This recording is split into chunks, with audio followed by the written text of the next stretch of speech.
Okay, sister? Susunod ka lang sa akin in Arabic. Okay? Susunod ka lang in Arabic. Repeat after me. So may tatlong declaration. So Arabic, English, and Tagalog. Okay? Susunod ka sa akin. Bismillah. Ashhadu an la ilaha illa Allah wa ashhadu anna Muhammadan abduhu wa rasulullah wa ashhadu Isa ibnu Maryam abduhu wa rasuluhu. I bear witness that there's no other God worthy of worship except Allah, and I bear witness that Jesus Christ is a messenger and prophet of Allah. Ako'y nanunumpa na walang ibang Diyos na sasambahin maliban kay Allah, at ako'y nanunumpa na si Muhammad ay mensahero at sugo ni Allah, at ako'y nanunumpa na si Jesus Christ na anak ni Maria ay sugo at mensahero ni Allah. Takbir! Allahu Akbar! Allahu Akbar! Takbir! Allahu Akbar! Allahu Akbar!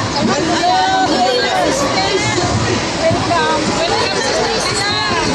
Islam sister!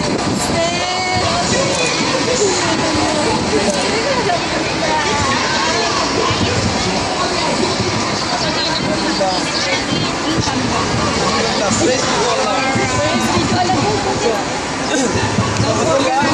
Ito na yung pinaka-best, yung pinaka-magandang gift para sa atin. Ako isa akong Christian dati. Nang nag-Muslim ako, sinabi ko kay Allah, ito yung pinaka-best, pinaka-magandang blessing na binigay ng Diyos sa akin, yung pagiging Muslim ko. Ikaw yung pinaka-maswerteng tao sa mundo dahil sinabi ako, whoever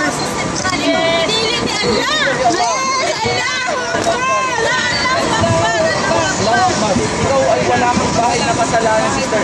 Nung nagkasala ka, since nagka-puberty age hanggang ngayon sa pagkakahada mo, binura ni Allah, sinabi ni Allah sa Quran, at pinatunayan ni Prophet Muhammad sa kanyang muna, sa kanyang halit na, whoever testify in his oneness from Allah, na siya ay isa, lahat ng kasalanan mo ay mapapatawad ni Allah, inshallah, at parang ang newborn baby. So, yung mag-i-start tayo yung accountability mo sa pagiging all tayo, tao, kasala tayo. Ang pinaka-importante, kilala natin kung sino yung sasambahin natin at tatawag tayo directly kay Allah. Hindi na tayo dapat dadaan kung sino-sino ng mga mediator na hindi naman katuruan yun ng Allah. So, sinabi na, napaka-clear yung Islam to worship the Creator and to believe the Creator.